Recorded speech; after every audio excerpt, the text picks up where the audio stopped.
to get there, we have to kind of go back to Iguala right?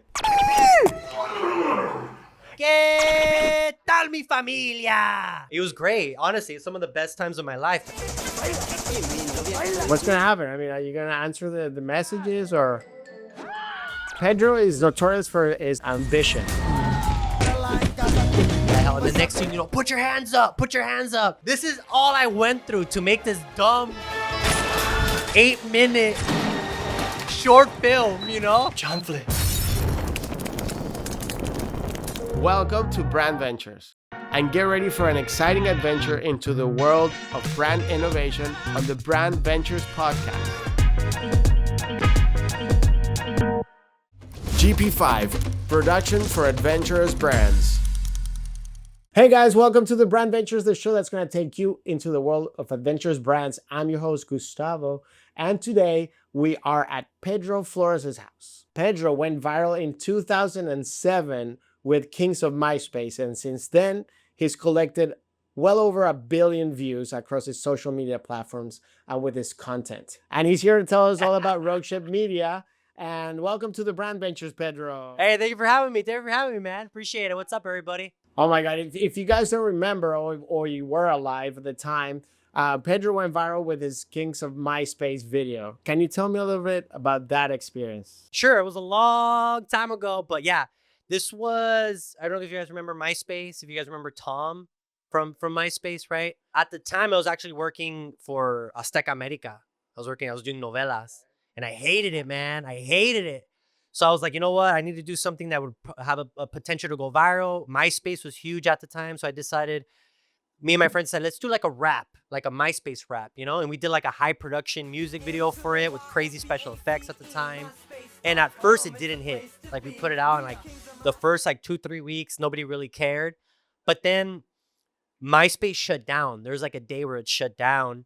And then they brought it back up a few hours later. And Tom he wrote an apology letter to everybody saying, I'm sorry, the MySpace was down for a couple hours, but here to make up for it, here's this MySpace music video. And he linked us. Now, here's the thing. This message went out to every single subscriber on MySpace. We're talking about, at the time, like 100 to 150 million users. You know, like an insane amount. I remember getting that. You remember that? Oh, yeah, I remember. It's the Backstreet, like, it's sort of like Backstreet Boys, video. Yeah. We were kind of making fun of or parodying, like, all the popular music at the time. So so it was like, yeah, like Backstreet Boys, like any band that was popular, we were kind of trying to parody them at the time with this rap. And yeah, after Tom posted it, it just blew up. Like it was like an overnight thing. It went from, a couple hundred views to literally millions of views overnight. I mean, this whole going viral thing wasn't even a term. No, this was before that. Yeah. Well, I mean, what was your reaction to and what happened after that? Well, it changed my life, like 100%. I could easily say it changed my life because big studios started paying attention, So it got me a meeting in pretty much every single studio. Because this was before viral videos really went viral. And so it was something different, So I ended up taking meetings everywhere. Warner Brothers, CBS, every single major big Sony, Warner Brothers Music. Every single company that was out there pretty much gave me a meeting. But you were like 16, 17? No, I was 19 years old at the time. Okay, still pretty young. Super young, yeah. Too young to be taking on these huge meetings, but here I was. So you felt that after that video went viral that you needed to go in deeper into film? What was your reasoning? Yeah, so that was my background. My background was I went to film school. I worked in a TV station working on novelas and working on different things that you needed a film background for. So that was always my goal. My goal was always to direct, to produce. And so, this video went viral and that was my goal. That's the goal I had in my head. So I took a bunch of different meetings. But the honest truth is, I was a dumb 19-year-old. I didn't really know how to do a pitch. I didn't really know how to sell anything, right? And so, it was a big learning lesson, but luckily I landed in the right place. Like I ended up signing a deal with, I don't know if I should say the name, you can bleep it out, but I guess it's public record, with Lakeshore Records. I ended up signing a deal with them for another song. They ended up buying the Kings of MySpace, the original track. And yeah, they helped us do a whole campaign with it. We did a Kings of YouTube, which was a sequel, which also equally went viral. It did like, we ended up selling like 20 to 30,000 units of the single. Okay, Yeah. this is High School Musical. High School Sucks, the musical. Yeah, yeah, yeah. Tell me about that. So, taking all these different meetings, a lot of people didn't really know what to do with us. This was all new, a bunch of internet guys, young. So at the time, like, I didn't really know what to do. And finally, one of the companies was like, well, you should do a musical. Well, the original idea was you should do a movie with 12 different music videos. That was the original idea that was pitched to us. And for me, I'm always about narrative. I was like, well, I don't want to do 12 different things unless they're somewhat connected. I could do a narrative through it. And so that's how the musical was born. We ended up writing 12 different songs, 12 different genres. And then I wrote a script that connected them all together. Pedro is notorious for his ambition, so he goes all out with his projects. Tell me a little bit. I mean, producing a song, doing video, and then making a film. It's a challenge. Yeah, so I learned a lot, and I was a kid. This was by the time we got to make, so I signed the deal when I was around 20 years old. We started production when I was around 22 years old. So it took about 2 years to even get started, just because there's a lot of red tape in making a film, especially a musical. All the songs have to be cleared, everything has to go through the proper channels. There's 20 people that have their opinion about one thing. So just even getting to the final script and the final, because we couldn't even start production until we had all the tracks made. So that was a challenge within its own, because we're dealing with 7 different artists who created these different tracks. They were all different genres. I was dealing with the artists themselves who were singing the songs. Like, so, you know, even though I came in as a director producer, I ended up also being like a music producer at the end of it. I ended up producing all these tracks. Of course, I had help, but yeah, it was a whole different ball game. It was a whole It's a different, huge challenge. I mean, huge, huge, huge, huge. It was honestly like, I remember when I first signed the deal, I could honestly tell you it was the best day and also the worst day of my life. And it was the best day because it's all I ever wanted. All I ever wanted was a movie deal, but it was also the worst day because I was like, okay, now I have to do this. Now I have to like find 150 to 200 extras. I have to find a high school to film in. I have to find a music producer. I have to find caterers. I have to find, like, you know what I'm saying? This is an independent film. I don't have that many people helping me out. Our full team, just to think about like a normal movie, right? Just a normal independent film, you have a team of maybe 20 to 40 people. My team was 10 people. You know what I'm saying? Like, that was my cast and my crew. Like, there's the small amount. There was days, of course, we had hundreds of extras, but overall, like, our crew was small, especially for a 90-minute musical. yeah. So your very first collaborators were Tim. Yeah, Rickety Chucks, or Rick Chucks. Sorry, I call him Rickety Chucks. Rick Chucks, Super Ego, Tim Chantarangsu. So we all, Tim Chantarangsu, if I fuck up his name, he's gonna be mad. Tim Chantarangsu. So we all went to high school together, if you want to go back, and we all kind of took drama, and we all kind of blew up in our own right. Like, Tim went off and did Walling Out. Eric went off and did Cholo Adventures, which is this huge web series. And then we all kind of came together to do this musical. So we all kind of all had our own little thing going on, and we all kind of came together to do this. And it was kind of one of the first of its kind. This is one of the first full feature length films made by actual big production company that featured YouTubers. Like, it was the first one. There was one before it with this kid named Fred. But that was also, it was him and like a real cast. This was an all YouTube cast. It was one of the first times. Yeah. Excellent. So this is 2007, and since then, I remember we met in 2012 because we started working together at Maker Studios. And Maker was one of the first initiatives that YouTube had to create the collaborators monetization program, right? Yeah. So tell me a little bit about how you got started with Maker and what happened at Maker. Shout out to everybody who worked at Maker. That's our Miss Goose over here. So we go way back. How I got at Maker, it was kind of interesting because I had when I was shooting my movie, I started my own production company, and we had a lot of trouble at the end of the movie getting distribution. So we're having trouble. I was kind of thinking like, what's next? Because It had already been a year since we finished the movie. We had no distribution. So I was like, damn, like I got to figure out like the next steps. I had this studio full of stuff, full of equipment. And I remember meeting with Maker through Tim. Tim had been signed through them. And he was like, yo, you got to meet with these. They had watched one of my videos. That's how it started. And so they invited me to meet with them. And I kind of told them, like, look, I have my studio. I have all this equipment. I've been doing this. And they literally like, well, we'll buy you out. We'll buy everything you have in your studio, bring everything here, and just bring whatever you're doing there over here. And we'll just, it'll just be for us, you know? And so that's kind of how it happened. I ended up moving my whole studio. I don't know if you remember, like I brought a bunch of crap. It was just a bunch of stuff, you know? They didn't even know where to put it. They had to like build rooms around it, you know? Even had an office. Yeah, I was the only one that had an office because that was part of my deal. They hated me by the end of it. So part of my deal was like, since I had all this equipment, I had expensive computers. I was like, well, give me an office so I could kind of put all this stuff in. And it ended up like hurting him in the end because I was like, even the CEO didn't have an office at one point. Like I had one, but the CEO of the company didn't.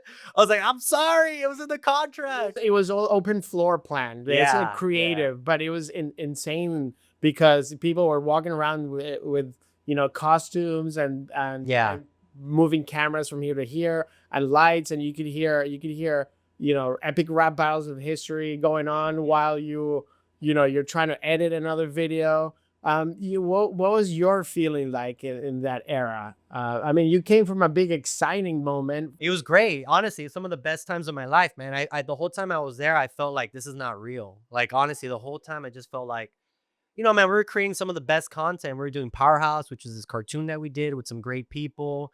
We were doing Igualatres. ¿Qué tal mi familia? The Spanish version of like the #1 show on YouTube at the time. We were doing just a lot of great stuff, man. A lot of great talent was coming in at the time. Gabriel Iglesias was one of the first people that came in there. I remember we had Bobby Lee, Snoop Dogg. So we started signing like real big people, man. So it got crazy, man. Every day was different. Every day was new. And like, it was kind of surreal, until Disney bought it. Then it became surreal for sure. Yeah. No, I remember Igualatres was one of my favorite shows to be on. Thank you. Because, the creativity that went on, the late nights and the work that PD and his crew did was special. Tell me about Equals 3, Igualatres. Well, here's the thing. For those who know, Igualatres was this web show where we kind of we commented on the clips of the week, the viral clips of the week, and we had characters who would, and we did a lot with it. We tried to kind of expand that format. And I was really, really proud of what we did. But at the same time, like that was a very hard thing to do because we were literally doing a version of the most popular show on the internet. That's like someone right now taking Mr. Beast and doing a Spanish version of that. So as amazing as it was also extremely hard because people hated it at first. Like hated it. I don't remember that part. I remember loving it. Well, because it eventually did grow, like I'm not a quitter. I should have quit the first episode, but no, man, we got a lot of hate. And I get it. I understood the hate. I'm taking over someone that people already know, people already love. They know his style of humor. Then I came in completely different style of humor. And then my Spanish is mixed type of Spanish. It's not your typical type of Spanish. It's like I grew up in Tijuana, I grew up in East LA, and our Spanish is very mixed in with English. So it's not perfect, And I also have a very thick accent when I talk in Spanish, and so people thought I was faking the accent. People thought my Spanish was like I was like I didn't know how to speak Spanish properly. And so I got a lot of hate at first, man. A lot of people were like, you shouldn't be doing this show. I remember the first day we did the show, they had to turn off the comments. That's how bad it was.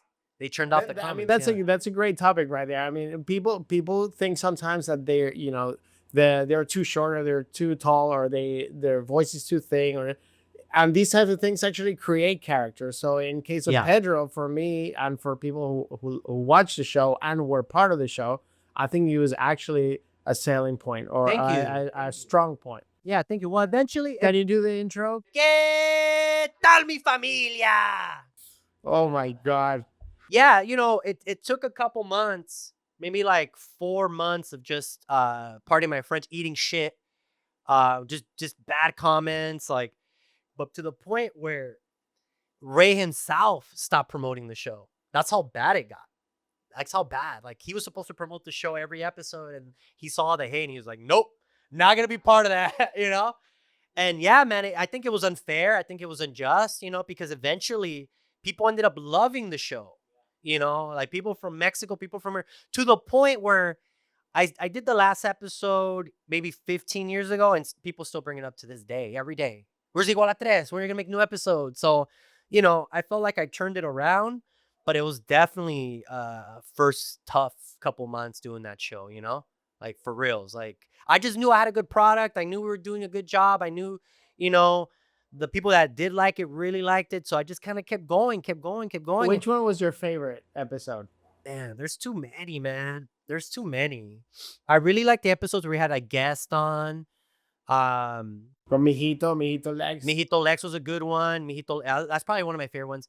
I really like the one. ¿Cómo se llama el güey que tocaba la guitarra? Jorge. Alan Marco. There's one that Alan Marco did the intro, which was really cool.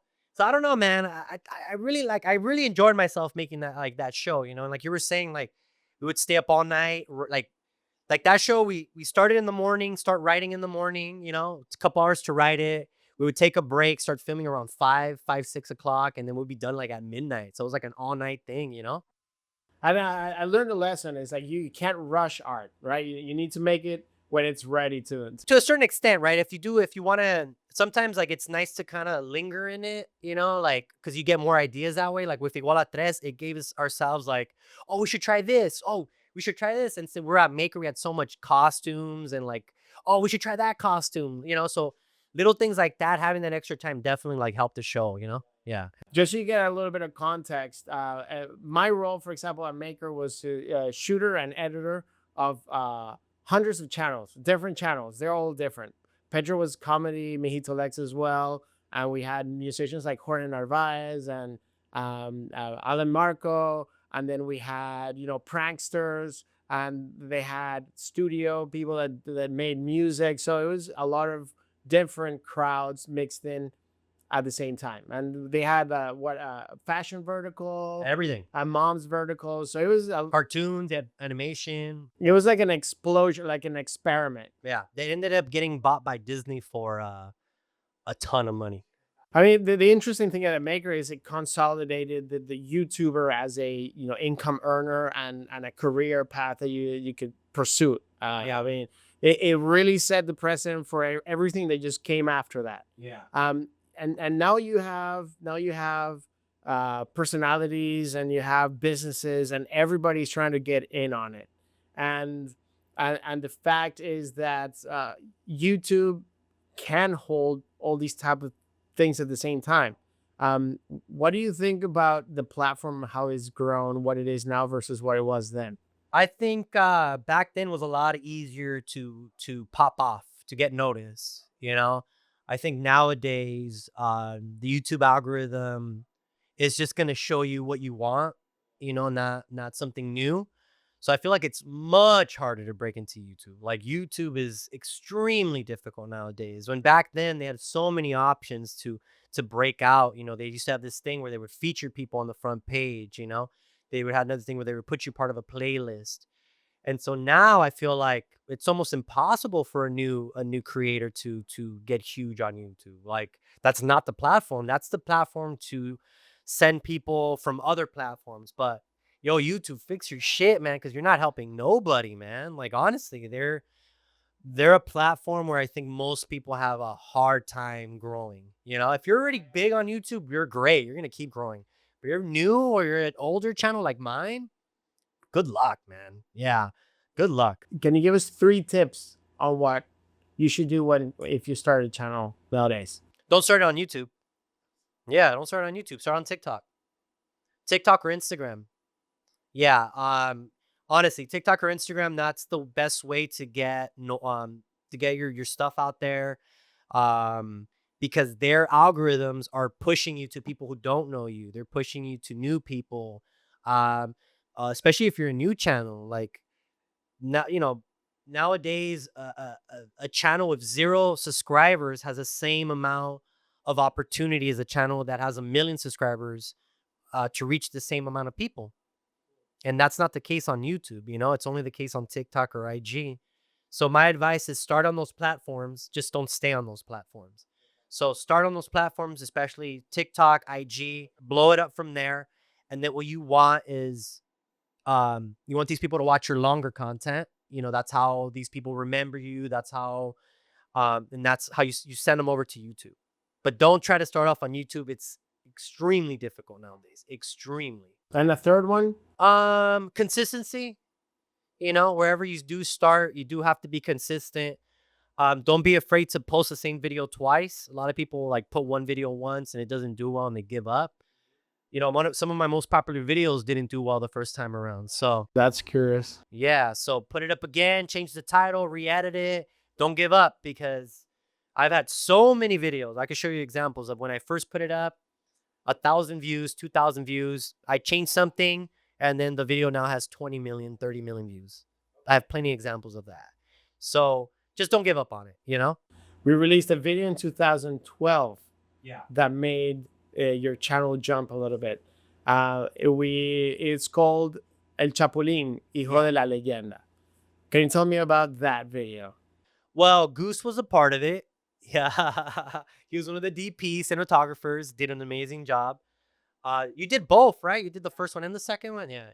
I remember the second one more clearly. Because at the time, there was like a lot of like dark Marvel movies coming out, like greedy reboots. I was like, what if we did this to Chapulín? There's nothing like it out there, You opened Pandora's box. I did. So we did it and we took it very seriously. Like we went all out, man, with the production, with the costumes, with everything, locations, good cinematographers, good cameras, lighting, and it blew up.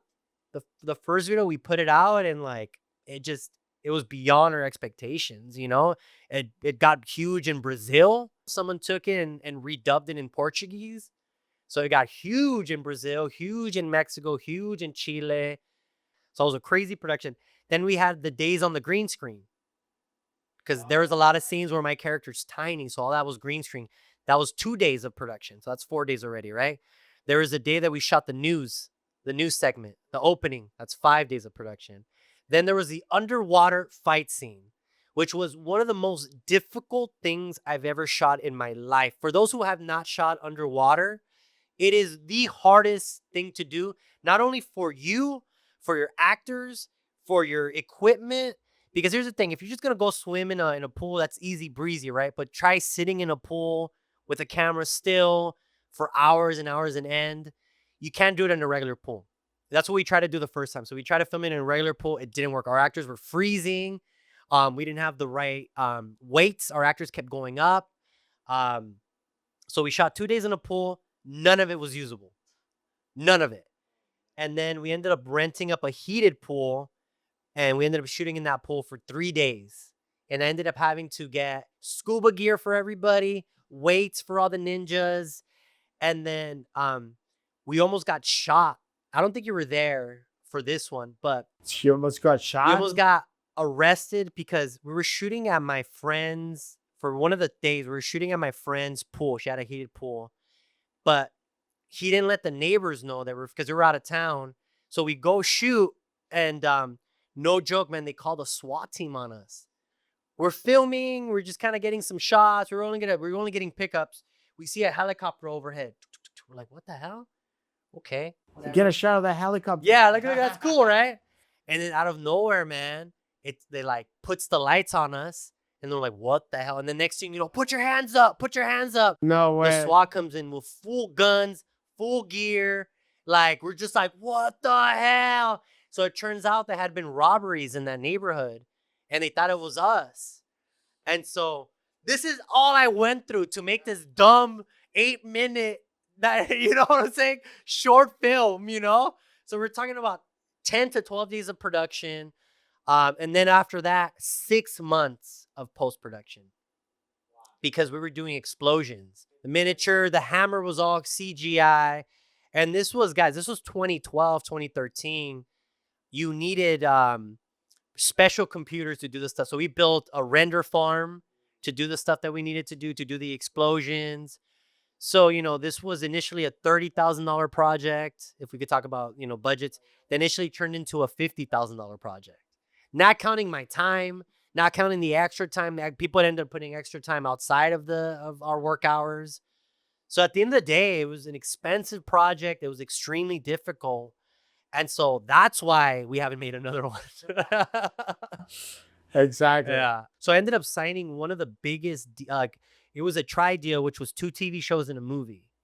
And this was with the same producer who did Django Unchained, who did all these huge movies at the time. So yeah, man, it really like kind of, I think it took me from a boy to a man when it came to like being a professional. I feel like that kind of took me from, okay, I'm just a YouTuber at the time doing like these cool videos to like, oh, now we're doing like these like cinematic, like short films, and like now big companies are paying attention again. So it kind of went full circle. Everything kind of went full circle. So that helped a lot, man. That video helped a lot, and to this day, it's one of my most popular videos. Yeah, and you told me this is uploaded to your channel, PD Floor. It's uploaded to PD Flow, yeah. And people still to this day they always mention the Chapulín Colorado. What's gonna happen with it? What do you mean what's gonna happen? What's gonna happen? I mean, are you gonna answer the messages or? Here's the thing. This is a little side note. So the video, first of all, I gotta say, like, I'm extremely proud of the video. I'm extremely happy that it found an audience. I love you guys who've been watching it. But the video has also been kind of like a gift and a curse in a way, because we did end in a cliffhanger, right? The last one ended up in a cliffhanger, and this was 10 years ago. And I swear to you, you can check the comments. I get at least 5 comments every day. When's the next one coming out? When's the next one coming out? Every single video. It doesn't matter what the video is. I put out a video of me proposing to my wife, a beautiful video. Yeah, cool story, but when is Chapulín 3 coming out? So it's gotten to a point where it's messing with the channel's algorithm. So many people, like, I put up a new video and they're mad because it's not Chapulín 3, and they'll thumb it down. They'll put like a bad comment, and like, so in a way, it has kind of ruined my YouTube. Oh my God. Yeah. So here's if you could help me with this, man. We're gonna start it. We're gonna start a campaign. You free Pedro's YouTube. Look, guys, I would love to make Chapulín 3. I would love to, but it's not that easy. As someone who worked on it, the budget was crazy. We had a big budget for it being an 8-minute YouTube video. The budget was close to $30,000. And you could see it in the video. Not only that, it was a 6-month post-production because it was only 2 people working on it. I'm talking about explosions, underwater fight scenes, craziness, all edited by 2 people. Motion graphic. Everything. Something that normally you would have needed a team. We built sets. People don't know this. The whole set with the scientist, we built that. So, I really wanted it to be a huge step up from the original. And I think it was too successful. Even though I think, I don't know if you want to cut this out, but I feel like everybody loved it except for the original creators.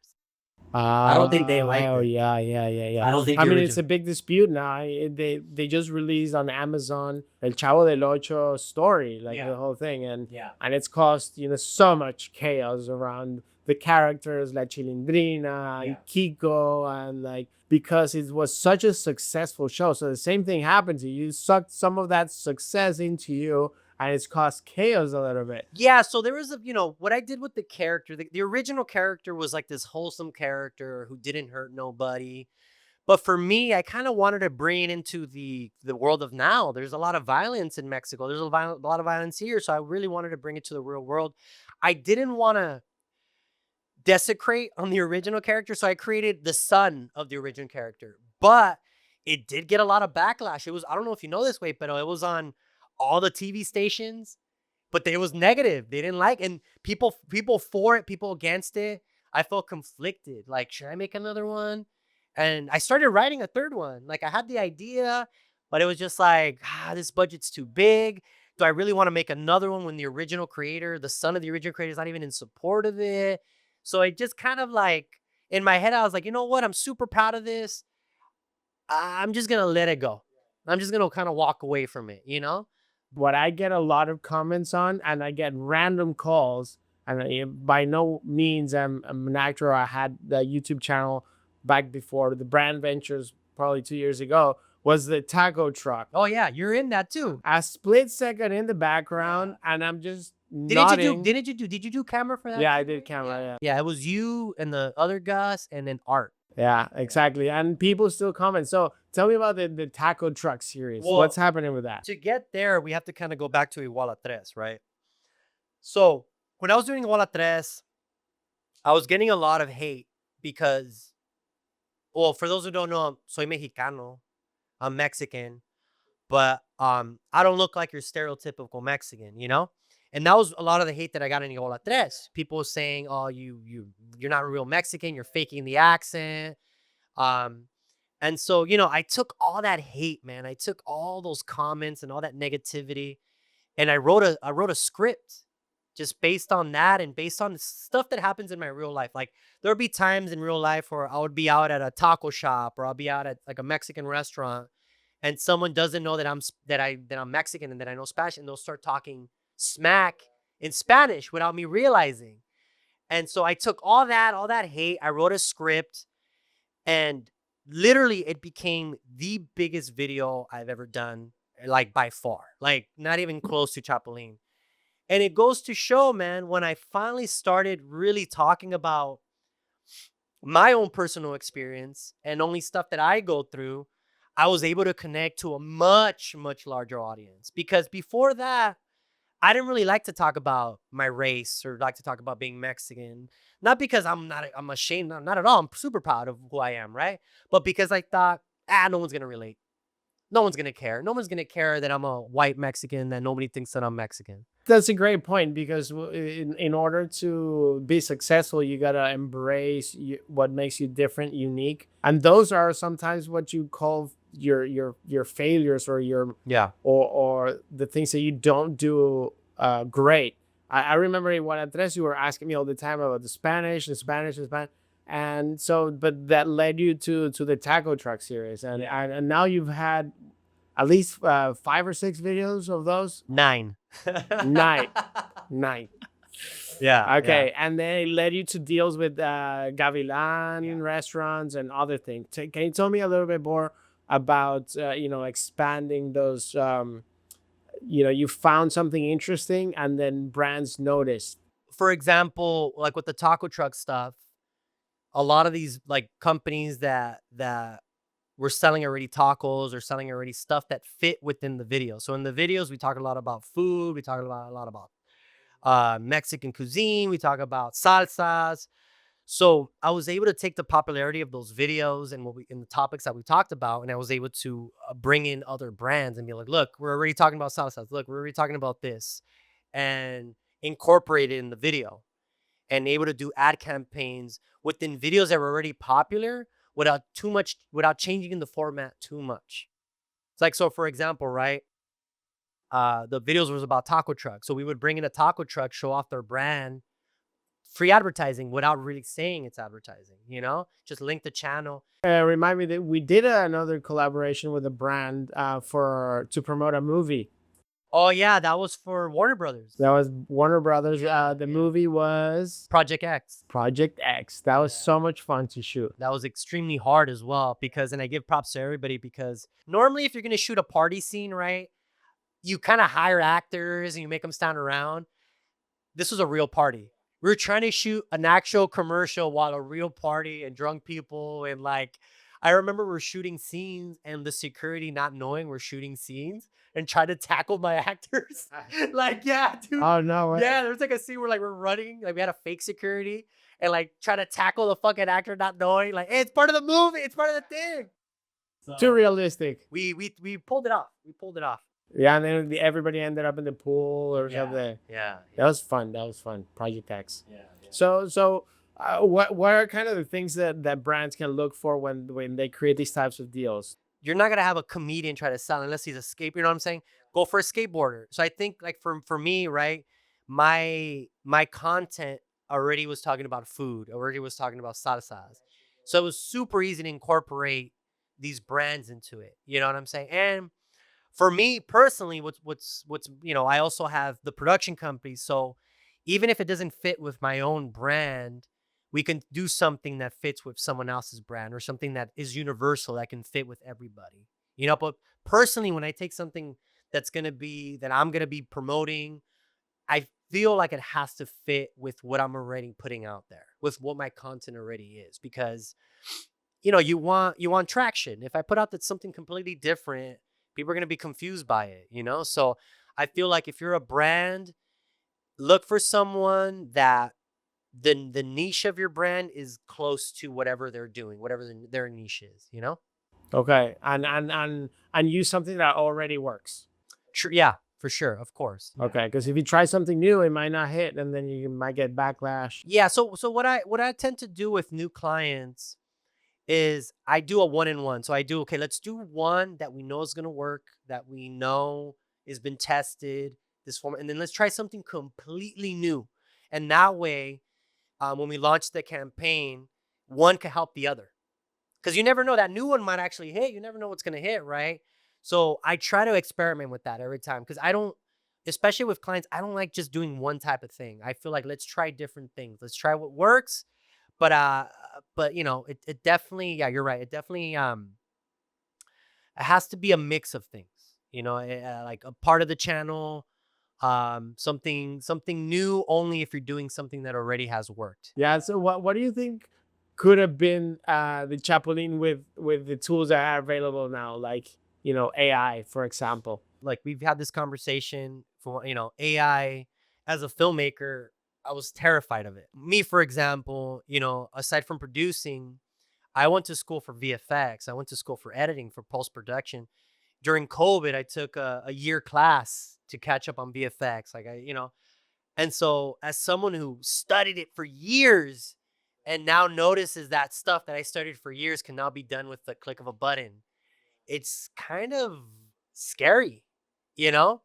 But at the same time, for those who've been doing VFX for as long as I have, for 20 plus years, know how difficult it is to do VFX and how frustrating it can be. I spent days and days, no joke, working on one frame. One frame. And so if you could take away those days of work and replace it with a couple hours, I'm all in. I'm all in. The problem is, yeah, it's taking away jobs from certain people. Yeah, studios are going to be shrinking. Something that took a team of 12 is not going to take a team of 6 or shorter, right? But what we were talking about earlier is for those who have the experience, have the talent, use it to your advantage. If you're a storyboard artist who now no longer is going to have a job, well, guess what, man? You have an advantage over animators and over anybody else, because now you're a storyboard artist, man. You can, instead of storyboarding now, you could create the whole dang story. Honestly, man. And so I feel like a lot of these jobs are going to be gone or misplaced. Use that knowledge, use that skill set, and apply it to AI. If you're a musician that you think you're losing your job to Suno and AI music, well, guess what, man? You're a musician. Use the same tools. You're gonna have a better ear than a normal person. And guess what? You're gonna be able to create music a lot faster, create ideas a lot faster. Like, for example, my musician, the guy who creates the music for all the videos, same thing. He was scared, but then he found out, like, yo, there's a lot of these songs that I could never create before, and now I can, you know? And so for me, I just started seeing it in a different light, you know? And, recently I'm doing projects that my company, my production company, would never be able to do. We're doing projects that have full animation now. We're doing projects that have, you know, sequences that I could never exist before, transitions, AI transitions that were almost impossible to make. So I feel like, you know, if you use it to your advantage, you're going to be okay. Just don't be afraid of it. Take on projects that you normally wouldn't be able to take on. Just grow with it. That's all you can do. Just grow with it. And, there's projects right now that honestly, like, if it wasn't for AI, I wouldn't have taken on. There's no way. And so, And yeah. I think what people are gonna find is their purpose, their true purpose, right? If they what they want to do is create a business to help agencies or other brands, you can create those businesses now. You can use AI tools to help you with things that you weren't strong at, and help you launch from there on. And as a post-production expert, or these tools help you advance a little further than the other person that's behind you, that do not understand the intricacies that it takes to create the product at a high level, right? Because it's all about the delivery, right? Is how you can make it look to the final thing. So Pedro, what do you think is in store for Pedro Flores? At the end of the day, man, like my goal is and it still is to this day, I want to make TV shows, I want to make movies, right? But the sad truth is there's so much red tape, so many people you have to go through, that a part of me felt like, man, I don't think I'm ever going to make these projects. Not in the traditional sense. And I was kind of lost, man, because, trying to find funding for a project, you know how it is, you know, like even when you find it, which I was able to, luckily, they want to change the project. They want to put their hands on it. And I get it. Sometimes it's for the good and sometimes it's for the bad, And so I decided, man, like, okay, this AI has kind of empowered me to take these projects that, well, they were going to cost me 100,000, 150,000. Oh, now I can do them with 20. Now I could probably do them with 15. Now I could do them on my own. I don't need these people. I don't need the red tape. I don't need none of this. And so, I don't know, man, it's changed my whole perspective. It's making me think bigger, you know? My next projects are going to be, a pilot, a 30-minute pilot, that's the next thing. And then just continuing my web series, when before, each episode would take months to do because of the VFX. And now I could turn around these projects in half the time. So I'm really, really taking advantage of this new technology, man, just because I feel like I could finally do these projects that I couldn't. I'm gonna thank you so much, Pedro, for being here with us at the Brandventures, telling us about your story and everything that you've gone through in these last years. I am super, super proud of the work that you do all the time. Thanks, man. Likewise. I see those times that we spent at Maker Studios and creating Chapulín, and they're one of my favorite memories. Likewise, man. Like I told you earlier, like when I saw you, I hadn't seen this guy in years. And I think we spent so much time together at Maker making these projects, being up all night, like you bond differently during that. So I told him, like, as soon as I saw him, like, bro, even though I haven't seen you in years, like I feel like I just saw you. Like I feel like I just saw you yesterday, like shirtless, filming that scene in the pool, bro. I saw that picture, Yeah, Pedro doesn't do podcasts, by the way. So I don't do any podcasts. This could be the one and only. I really don't. I always only for this guy. I really don't, man, because I'm a little. I get a little too serious. You're shy? No, I get a little too real, No, I love it. I love it. So I want everybody to go and check out Petey's channel if you haven't done so already. I'm sure you have. Seen the taco truck.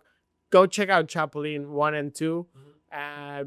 Go and go to his show. It's gonna be all over the U.S. So you can't really you blame it on your city. It's gonna be all over. So, and if you guys have a minute, subscribe to our channel so you can follow super interesting stories. What's your channel so I can shout it out too? My channel is called the Brandventures.